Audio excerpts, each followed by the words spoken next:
บรรยากาศกระลมแน่พี่น้องเนาะ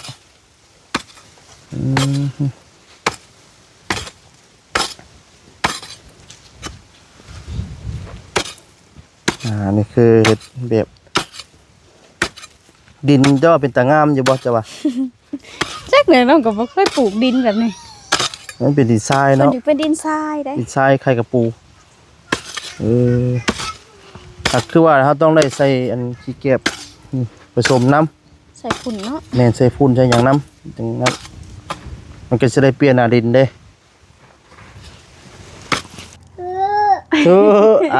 มาชมเด้อนั่งเด้อหามเด้อมาตอนเพิ่นพี่น้องเนาะมีอย่างแน่ข้าวอีตูนางตู้ดูแล้วก็มีมะเขือเหย้าผักกาดคืนตัวนี้หมักแตงเนาะ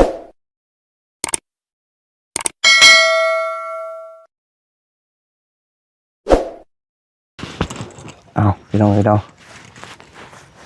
กราบทักทายสบายดีเด้อเนาะสบายดีและสวัสดีพ่อแม่พี่น้อง FC เบิดสุขุสุคนพี่น้องเนาะมื้อนี้ก็ทางบ่สดีเนาะได้มาเฮือนซานเนาะด้านเป็นของทางน้องทองมีพี่น้องเนาะมื้อนี้ก็มาขี่รถจักรมาพี่น้องมื้อนี้ก็ทางบ่ค่ำเนาะทางบ่ค่ำแล้วก็บ่เวียดเพิ่นก็ได้เมื่อเนาะหรือว่าไปกินข้าวกินน้ำก่อนแล้วพี่น้องเนาะตอนนี้ก็ทางบ่สดีก็เนาะเห็นทั้งน้องดำเพิ่นกวดจวดเจี๊ยอยู่พี่น้องเนาะเพื่อจิตจังได๋พี่น้องเนาะตอนนี้ก็พี่น้องเนาะโอ้ยเนาะเด็ดก็บ่ได้พักได้เช้าพี่น้องเนาะทั้งน้องเพิ่นก็ได้เด็กคนดูคนมันเนาะตัวโอ้เฮ็ดยังกันน่ะสบายดีเด้อเนาะสบายดีทั้งน้องต้องมีนี่ใบเห็นเนาะน้องดาเพิ่นก็เมื่อแล้วเนาะโดยโอ้ยว่าสิให้ขุดอันพักซอยโยนเมื่อก่อนเลยได้หิวนอนว่าซั่นสิเฮ็ดขุดอันนั้นว่าเฮ็ดย่างเป็นแปลงไว้ก่อนเนาะโดยเพราะว่าตอนนี้ดินมันยังเกาะพี่น้องเนาะให้มันฮู้แบบนะว่าเฮาสิเอาแบบใดแบบใดนะดินก็แข็งดินยังแข็งอยู่ถ้าขุดเป็นคู่ไว้แล้วเอาน้ำมาไว้พี่น้องเอ้ยบรรยากาศกระลมแน่พี่น้องเนาะ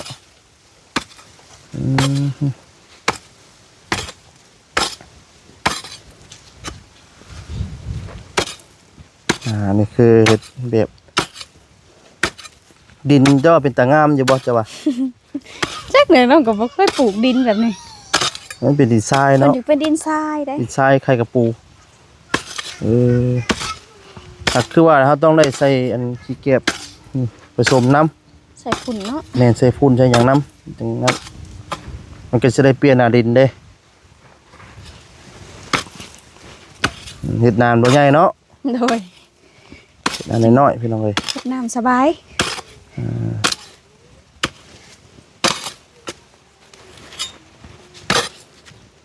กินแล้วว่าข้าวน้ำซ้ำปลาเนาะยังไงเอ้ยยังไม่ได้กินบ่เก่าในท่านอยากคือว่าเขาอยู่เฮือนอยู่เนาะโดย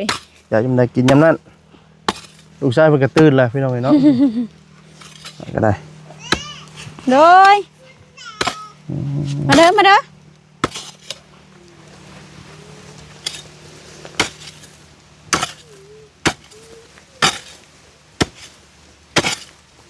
พี่น้องเนาะสิปลูกผักยังอันนี้ว่าจะกล้าเบี้ยพักได้เอ้ย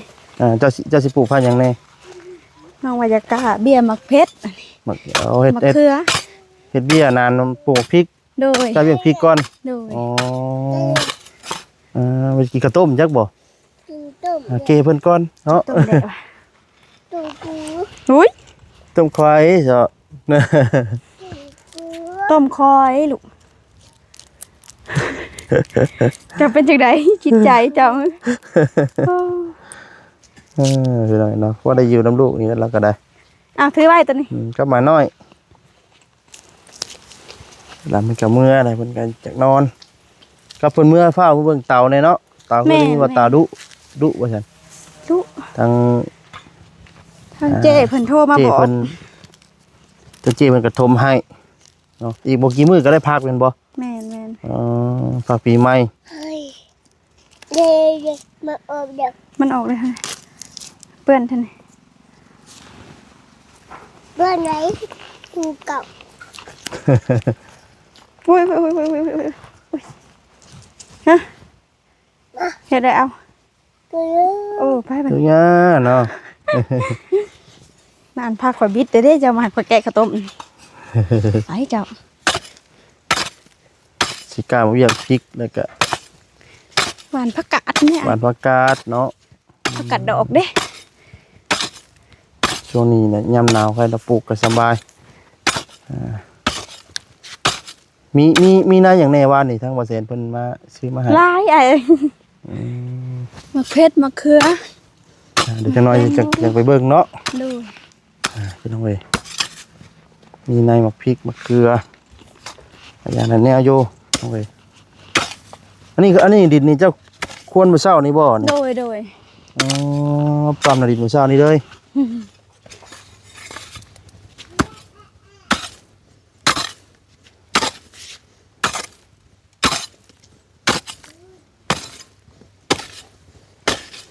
เป็นดินทรายเนาะเช็ดไปร้านนี้บ่ โดย ทางยาวไปด้านนี้อืม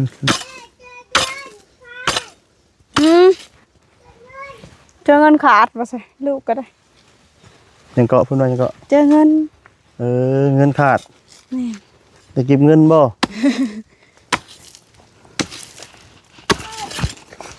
อืม มันหอนเด็ดนะลูก อืม เอาไปซื้อนมไป ซื้อนมเด้อ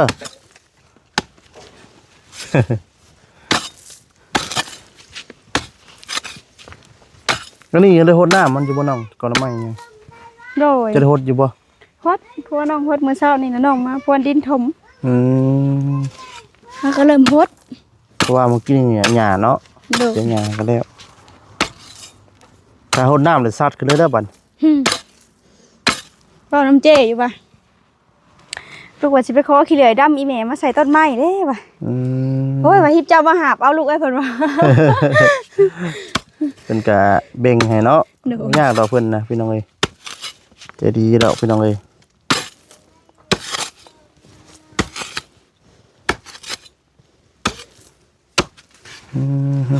ป้ามันแดดเนาะป้าขาคมกะห้อยซะก่อนเนาะ ว่าพี่น้องเพิ่นก็ยังว่ามันแดดได้พี่น้องเอ้ยว่ามันกะมันแดดอ่อนๆจังมาคุดก็ได้น้องเอ้ย โดย เพราะมันแดดจะไหนเป็นบ่สบายมากเลยโอ้ยากอีกเลยเนาะ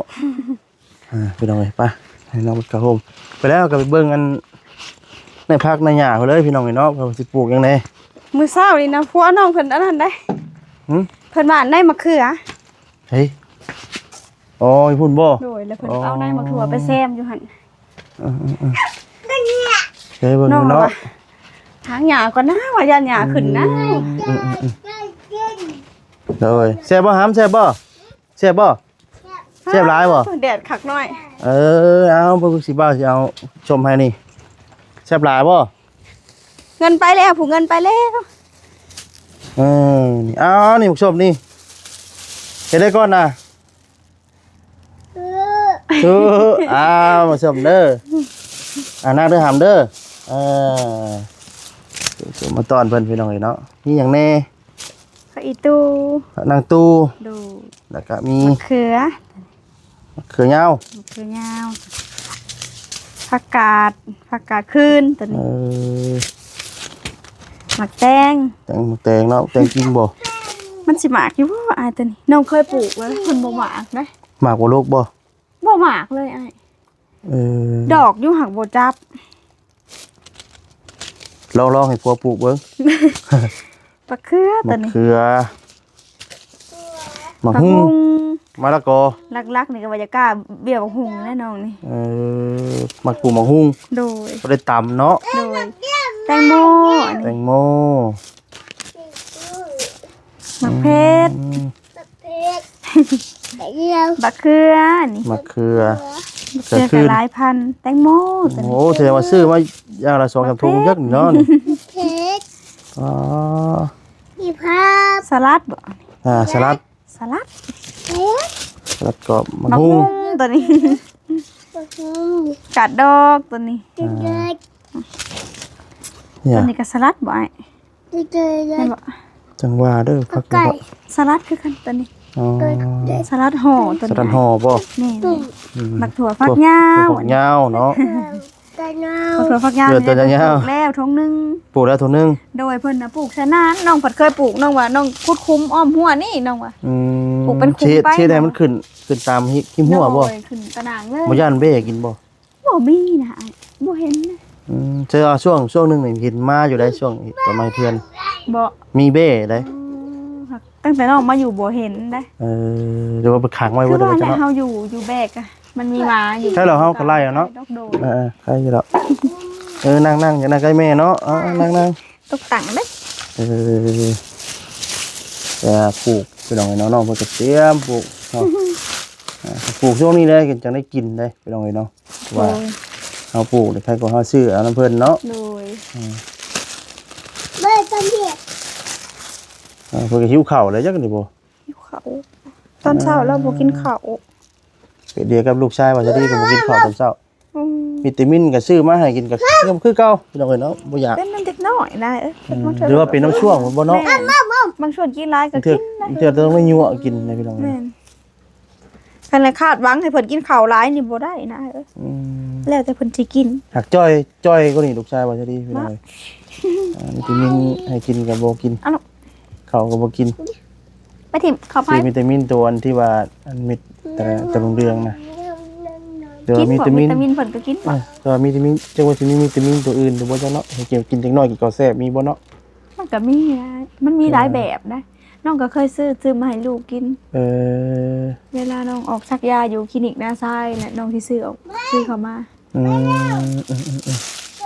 หากช่วงกินวิตามินน่ะเราก็สิกินข้าวแซ่บอยู่ อืม แต่เฮิงๆไปแล้วก็อันนั้นคือเก่า เพิ่นก็4ปีแล้วแม่นบ่ 3 ปีปลาย 3 ปีปลายบ่สิดีก็3 ปีพี่น้อง นะ เนาะ ผู้หญิงหรือผู้ชาย ชาย โอ้ ชาย ดื้อหน้าแตก ขึ้นหันขึ้นนี่เพื่อนพี่น้องเนาะ หน้า เพิ่นก็เล่นผู้เดียว เป็นผู้เดียว เล่นผู้เดียวกันอยู่เพื่อนก็เล่นผู้เดียว โอ้บ่มีหมู่ บ่มี บ่ น้องเพิ่นก็ยังน้อยอยู่ ไอ้ย บักเขือ ไอ้ย โอ้ ยังหาเธอถามเด้กำลังเฮียนฮู้เด้ก็ยังอยากฮู้ยังได้อยากจักเด้ ไอ้ย บักเขือ ก็จะ เจ้าขี้สอข่อยนะ ำ ใครเอาเล่นกว้างอยู่เนาะเพิ่นก็เล่นได้ก็ให้หัวไป เดินกว้าง อืม แถวนี้ย่านน้องสิได้เห็นนานพักเบิดแล้วอ้ายเอ้ย แต่วงจูดขี้เหงื่อนี่บ่ โดยยังเถือสีแรงๆน้องสีหมอดกล้องขี้เหนียวนี่ที่ชวนไปใส่ก้อนน้ำไม้ อ่า ใส่ก้อกล้วย โอ้ย โดยสิเฮ็ดเป็นนานพัก โดย ทั้งหน้านี่เด้อจ้ะทั้งหน้านี่ ข้างหน้าอันนี้ว่า สิมีแผนการเฮ็ดหยังบ่ ก็ไปปลูกต้นมะเพชรมะเขือเด้เอากาเบี้ยมันอยู่หัน สิมาปลูกพริกทั้งหน้า โดย อ่า บางค ทั้ อง นั่นน้องว่า ทั้งนี้เนี่ยแม่นพักเนาะ โดย ทั้งหน้าเนี่ยแม่นพริก ทาง พี่มะ ทาง เขื ห อ น้าอันนี้ค่ะทางนี้ค่ะบ่ปานใดน้องว่า ทั้งนี้เนาะ เพิ่นอยากป้นหินหลายกว่าทางนี้โซนนี่ โซน วันนี้สิปลูกโซนนั่นบ่ โดยโซนไก่น้ำกอกหาสิได้อยู่ ที่ทางนั้นเลยทางกล้วยๆอะเนาะ แม่ เนาะ นแม่น อ่าปลูกมะเขือมะพริกเนาะ โดยก็มะฮุง มะฮุ่งปลูกใกล้น้ำคลองน้ำนะฮะไหล มะฮุงหาโซนนั่น อา เนาะ บน้ำอาบในนะ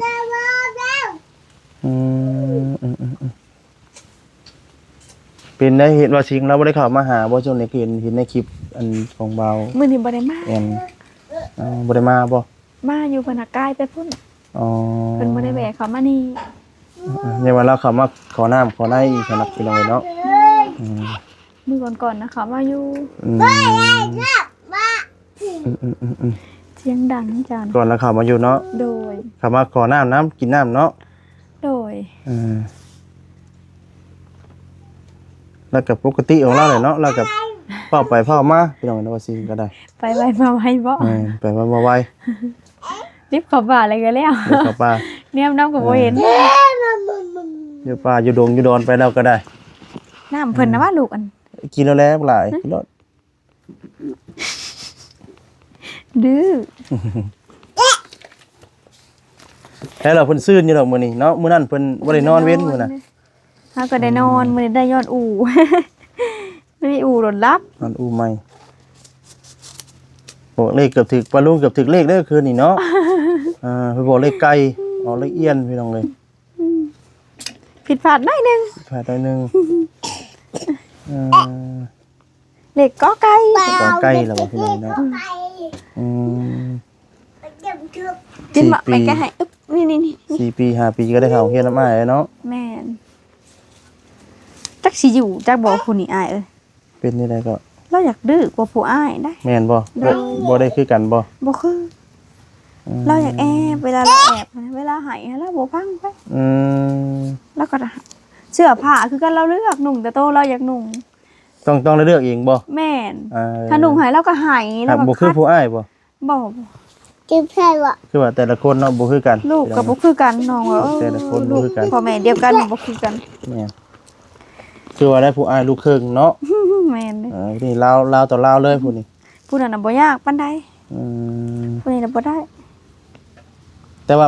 ลูกพ่อแม่เดียวกันคือกันก็มักบ่คือกันก็มี อืม การเลือก แบบข้างๆว่าเราอย่าเอาแต่ใจว่าซั่นซะอ้ายเราเอาใจเราผู้เดียว เลือกนุ่งมื้อเช้านี้คือกันได้เพิ่นปะเปื่อย อืม น้องเราจับใส่ขึ้นยามมานุ่งให้เราก็บ่นุ่ง อืม เราก็ให้แล้วก็ ตีเพิ่นเล็กน้อยเนาะซ้ํนี่แหละ สั้น เพิ่นก็นั่งนั่นอืมเห็นป้ายแล้วก็ได้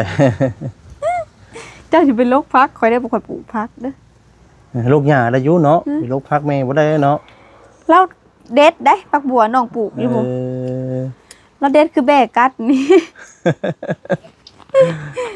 เอ้ยเว้าแล้วก็จะพัวน้องสิฮดให้จักบ่ได้ อืม มีผักเทียมผักบัวน้องปลูกนะ ปลูกไว้แล้วบ่ โดยน้องปลูกอยู่พุ่นน้องปลูกใส่กระโปะแตกว่าเฮ็ดนานแล้วว่าสิย้ายขึ้นมาอยู่ได้ วันนี้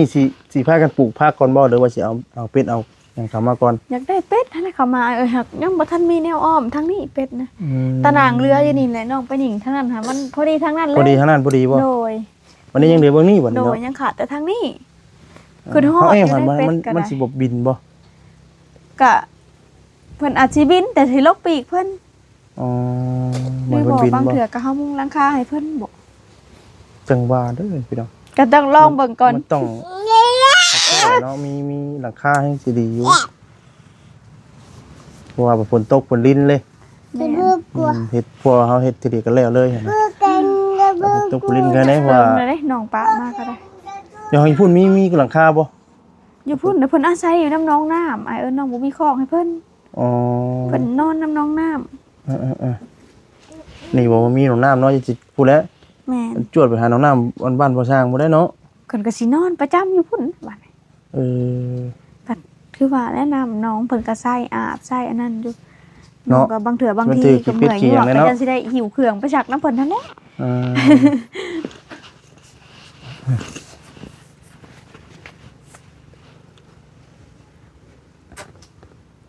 เห็นนะ เสิร์ฟลาย เอ๊ะจุยนั่น เจ้าน้ำผู้ชมเนาะ แซ่บบ่แซ่บหลายยัมมี่ จะเรียก ดื้อ พอได้อยู่น้ำลูกเนาะแต่ละมือ อยู่น้ำลูกมีน้ำมาหน่อย พวกมันไปเฮ็ดเวียกเนาะ ไปเฮ็ดเวียกเพิ่น ไปได้กับ นะ เมียว่าจะดีกับพวกกับไปเฮ็ดเวียกเมียก็อยู่เฮือนงง ว่าไปเฮ็ดเวียกเพิ่นนี่ก็จะมื้อแรงก็เพิ่นสิขึ้นมาได้เมื่อคืนนี่ก็ค่ำเติบอ้ายเอ้ย 7-8 โมงเพิ่นขึ้นมา โดย มื้อนี้เพิ่นแฮงว่ารถตายเวียกเร่งแล้วก็เลิกค่ำ คันนั้นบ่คันโตคันเลขกันบ่ โดย อืม เพิ่นขี่ เพิ่นยืมรถไปมาใช่เว้น รถอันคนงานนำกันนั่นแหละ อ๋อ เราเคยมาหับได้หัวหน้าให้เรามาหับเราเคยมาหับเอาเพิ่น อืม แกนอะไรลูก คือเมื่อ แก้วชมบ่ จะแกสิล่ะ แก้เสื้อฮ้อนบ่ล่ะฮ้อนบ่ หนาไปจังหวัดหลอกเลย ฮ่าเด้อเนาะพี่น้องเอ้ยอากาศมันนี่ก็ลมแน่มื้อนี้เนาะลมแดดๆมื้อนี้เนาะ ไอ้น้องว่ะ อยากปลูกมักถั่วทั้งนี้อ้ายว่าเพิ่นสิถึกแดดอยู่บ่ ถือก็ช่วงเช้า เช่าก็ห่มได้น้องเสียหยัง ห่มบ่ โดย ช่วงช่วยๆอยู่ซิเด้อนี่ ถึกแต่ฮอนหันเนาะ แม่นปลูก เว้ยแบบเยี่ยม มันหากะมันกะสินั่นแน่มัน เว้ย สิบ่ถือค่อยถึกเลขปานใดนอกจากตอนแรง ทางนั้นพัด ตอนแรกมันเลดออนบัดนี้ก็คือเบิ่งนั่น ทา นะ ง อยู่ นั้นพัดมีก้อนหน่อไม้ เฮ้ย ซักใส่หวังกลางหวาน เฮ้ย มาถั่วเจ้านั้น จะได้สิปลูกเป็ดอันนั้นเฮ็ดข้างเอาหาไม้มาซักเอา เนาะ อืมมองเดินกว้างๆแน่ เบิ่งก่อนเด้อ ต้อง เบิ่ง หา ที่ มุม เบิ่งทางก่อน เพราะดอกป้าก็ลาอยู่นะหาตัดไม้เศษไม้น้อยน่ะตัดอันมาแล้วก็มาเฮ็ดซักข้างเอา แม่น เอามาปลูกมันบ่ถึกเลดกะ เอาหมองใดเนาะทางอยู่หันให้เพิ่นปลูกแล้วบักถั่ว ปลูกแล้วเนาะ โดย อืม ก็เบิ่งก่อนคันต้นน่ะออกก็สิลองคั่วต้นนั้นก่อนอ้ายเอ้ย อ๋อ ลองคั่วต้นนั้นเบิ่งก่อน เบิ่งก่อนเนาะ โดย ว่ามันสิได้ผลบ่เนาะ โดย ถ้ามันบ่คือห้อยเฮ็ดข้างเอาแล้วบัดนี้ แม่เราเบิ่งต้นนั้นก่อน อืม ต้นนั้นก็ยันได้ใส่ข้างอ้ายเพิ่นไกลตะนาง อืม บ่ให้เพิ่นยื้อออกไปดอก สักใหม่ให้มันไต่ขึ้นนะเนาะ โดย ไต่เครือขึ้น บางเทื่อน้องก็เอาสลามเด้ ม เอาสลามมาโปกไว้เพิ่นก็ขึ้นเองเพิ่น ขึ้นไปตามสลามนะเนาะ แม่นเฮาปลูกบ่ได้ใส่ปุ๋ยใส่หยังเด้เพิ่นบ่งามปานใดดอก เพิ่นขึ้นสลามเพิ่นเอา อืม เอาเด้อล่ะเด้อ โดยพี่น้องเนาะ ชูสิหวานมาเคียงนี่ก็ได้ ซื้ออยู่บ้านหนองพังบ่อยู่บางตำบลเตาถ่านนะเลยไปนิดนึงน่ะร้านค้า อ๋อเพิ่นอันชื่อปาติ๊กหานปาติ๊ก เพิ่นขาย โดย ขายมักชม เราอันนั้นได้ เราขามไปตลาดผังไทยแล้วเราได้มักสมมาขาย อ๋อ วันจันทร์วันพฤหัสแต่เราไป เราเอาเครื่องแต่บ้านเฮาไปขายพุ่น เราแถมพร้อมเหรอ2 3มาก โดย เราแถมให้นํ เพิ่นบ่คิดที่ดอก น้องก็อันเพิ่นเป็นพี่น้องกันกับผู้ทางเขาอันเตาถ่านน้องหั่นเด้ อ๋อย ามบ่ทวงบ่ทันก็พอได้ไปเอาแนวอยู่แนวกินนำเพิ่นอยู่ได้ อืม เราก็ตื่มให้บางเทื่อเราก็ให้ละมันบ่อันนั้นแล้วก็เอามาสู่ลูกกินเพิ่นว่าเพราะจะว่าพันไม้ดอนใส่หน้าผากเจ้าของข้าบ่เข้า เนาะภาษาเนาะมีแต่สิกลับก่อนบัดนี้เนาะ โดย กลับ โดย ให้กินข้าวกินน้ำก่อนพี่น้องเนาะ โดย มีสิมื้อแล้วบัดนี้เนาะมื้ออื่นเนาะได้สิได้เข้ามาใหม่ สิมาเบิ่งนันพักเลยพี่น้องเราไว้ต้องไปทอดสาย โดย ก็ดีอกดีใจน้ำทั้งผู้รักผู้ใหญ่พี่น้องเนาะแต่เห็นแล้วก็โอ้ได้ในพักพี่น้องเพิ่นก็เฮ็ดนันพอกนันพักเลยพี่น้องเนาะเพิ่นก็ตั้งอกตั้งใจสมว่าอยากได้อยู่น้อยเนาะผู้เพิ่นก็กล้าไว้ได้ผู้เนาะนานหนึงน้อยเนาะ ค่ะเบียร์มะเขือ เบี้ยมะเขือแล้วก็สิปลูกมะพริกว่าซั่นเนาะ โดย หลักๆมะพริกกับมะ แล้ เขือ รักมีมะเพชรหน่อย อืม มะกุ้ง มะฮุง โด เนาะ ย พี่น้องเนาะป้าลำลาไปก่อนเนาะอยู่ดีมีเฮงเบิดสุขุสุคนเด้อพี่น้องเด้อเนาะคำว่าคำจาได้เนาะเนาะสบายดีเด้อเนาะมาไม่บัดนี้เนาะกลับก่อนเด้อบัดนี้เด้อกลับก่อนเด้อพวกหลานเด้อกลับก่อนเด้อโดย คือสิหวานเด้อบักสม ลำลาไปก่อนเนาะสบายดีอยู่ดีมีเฮงทุกท่านทุกคนเนาะสบายดี